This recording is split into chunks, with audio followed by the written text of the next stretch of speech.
"I will not allow you to curse me," Menes said, his voice cold. "If you dare, I will end you before the gods can act." That night, Nefret prayed harder than ever, asking for guidance. She told the gods she was loyal to the temple and not to Menes, a man blinded by power. But her prayers would not save her. Long ago, in the heart of ancient Egypt, there was a king known as Menes. He was proud, powerful, and ruthless.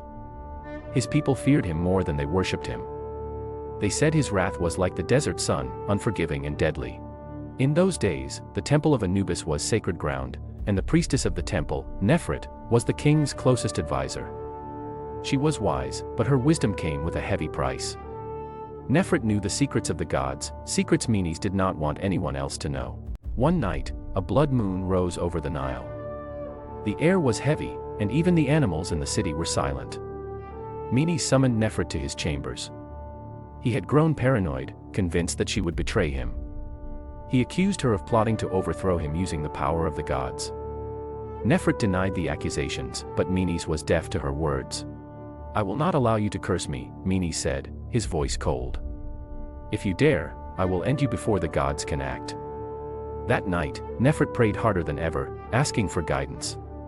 She told the gods she was loyal to the temple and not to Menes, a man blinded by power. But her prayers would not save her. The next morning, she was gone. The guards said they heard no screams, saw no intruders. Only the marks on the temple's stone floor told the story, long, dragged streaks of blood leading to the Nile. Days later, her body washed up on the riverbank, miles away. Her hands were bound, her face frozen in terror. The people whispered that Menes had her killed, afraid of what she knew. But others believed something darker was at play. After her death, strange things began to happen. The king's soldiers fell ill with no explanation. Crops withered under a clear sky. And Menes himself could not sleep, haunted by visions of Nefret standing at the edge of his bed, her eyes burning like the sun. The final straw came when the king was found dead in his chambers, his body contorted and his eyes wide, just like Nefret's. On the wall above his bed, written in dark, dripping letters, was a single word: justice. To this day, the ruins of the temple of Anubis remain untouched. The villagers refuse to go near it, saying the place is cursed by the wrath of a priestess who sought the truth, and a king who could not escape it.